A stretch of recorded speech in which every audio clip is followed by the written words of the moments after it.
Okay, everybody, so here we are. Man, I'm a little bit bright here on my light. I'll back up for a few minutes, get out of that light. We're going to talk about party organization real quickly. In the United States, probably about one out of every 500 people is an elected official. And so party organization in the United States is highly elaborate, highly decentralized. Uh, there are two components to party organization. It's easy to remember. The temporary component usually has the word convention after it, or always does, and the permanent usually has committee after it or chair. And when I go through these real quick, remember there's one for each party here. So we'll start off with the permanent organization of parties. Remember, there's one for the Democrats, one for the Republicans. At the bottom is the precinct chair. Now, the precinct is the lowest voting organization that we have. And the job of the precinct chair is to get out the vote primarily. Now, the precinct chair is elected by voters, serving a 2-year term, paying nothing. Now, the next up is what we call the county committee or the county executive committee. It's made up of all the precinct chairs plus a county chair that's elected by the people. Their job, again, is to maintain a good county party organization, to plan the county convention, and to recruit candidates for county office. The county chair gets paid nothing, just like the precinct chair. This is your volunteer jobs. At the next level is that you have a state executive committee. Now, they vary in composition from state to state. You don't need to know in Texas that both the Democrat and both the Republican and the Democratic state committee has 62 members, which is one man and one woman from each state, each of the state senatorial districts, plus a chair and a co-chair. Again, they get paid nothing. Their job is really to raise money for the party, advance the party's interest in the state, and plan the state convention. And then at the top, you have the national committees, which there's a Democratic National Committee and a Republican National Committee. And again, made up of different people based on party rules. Their job is to advance party interest and to do fundraising and help plan the national convention. Now, the temporary organization goes down back to the precinct, is the Precinct Convention, which is held on the day of the primary after the polls close. It's open to anybody who voted in the party's primary. What they do is they pass resolutions, ideas to be moved up to the party ladder, and they select delegates to go to what we call the county convention, which is held about 12 days later. County convention does pretty much the same thing. They select delegates to go to the state convention, and they pass resolutions, ideas to pass up to the next level.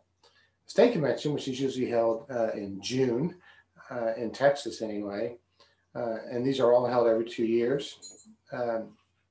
Their job is to adopt a party platform, which is based upon a lot of the ideas that float upwards, and to officially nominate candidates for a statewide office, although they've already gotten that through, thanks to the primary system.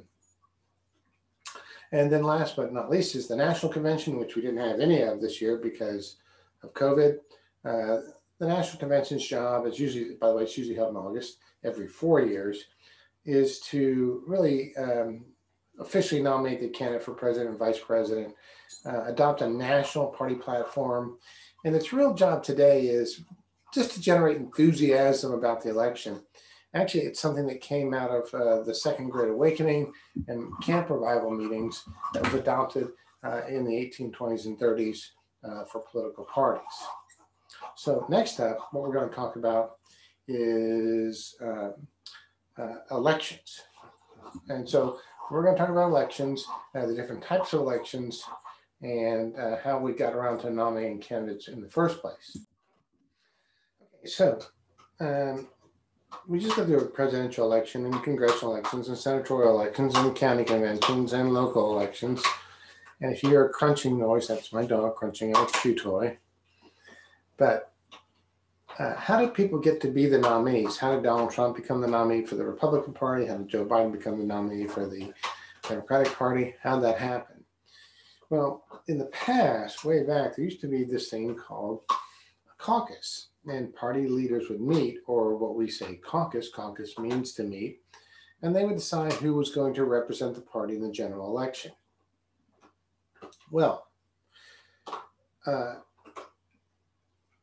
that's not very democratic.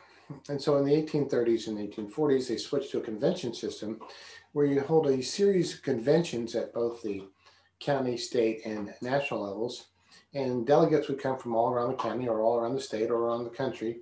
And the delegates would choose who was going to be the party nominee. Well, that's a little bit more democratic, but it also opened to a lot of fraud. You could buy people votes off, offer them jobs to get to the position. Now, in the early 1900s, during the Progressive era, they switched to what we call the direct primary or the primary system. In the primary system, you, the voters, get to go to have a primary election and choose who you want to be on the general election ballot. For president, it's just a matter of getting the number of delegates from each state, and those are divided up by percentages of the vote in the primary.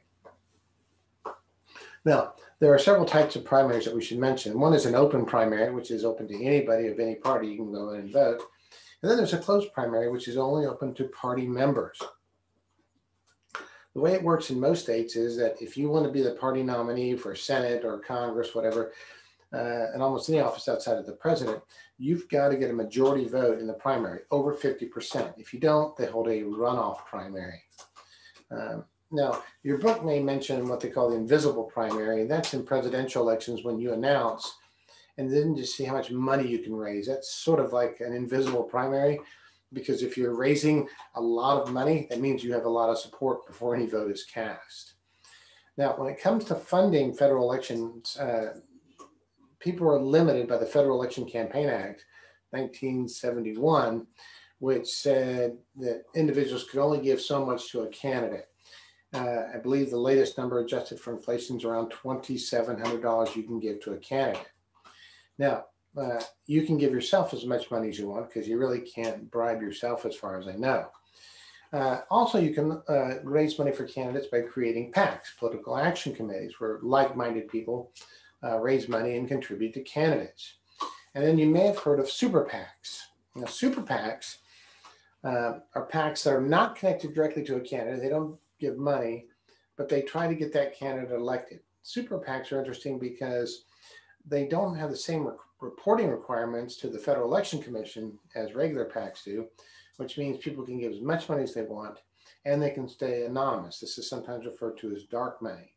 And so you might have people who are trying to get a candidate elected, but you don't know where the money's coming from or who's supporting that candidate.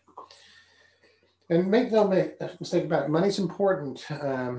The candidates will spend a lot of time raising money, but it's not the end all and be all. I believe that, for example, in South Carolina, Senator Graham just won re-election over Jamie Harrison, who was a challenger who raised a lot of money, but still lost. The same way in Maine with Susan Collins. I think her opponent raised more money than she did, but Susan Collins still won re-election. So money is part of the key to winning an election, but it's not the whole key. All right, so that's a little bit of party organization, different kind of elections, and campaign finance. So the next time I do a video, I'll do sort of a Chapter 8 quiz review. So we'll see you guys next time.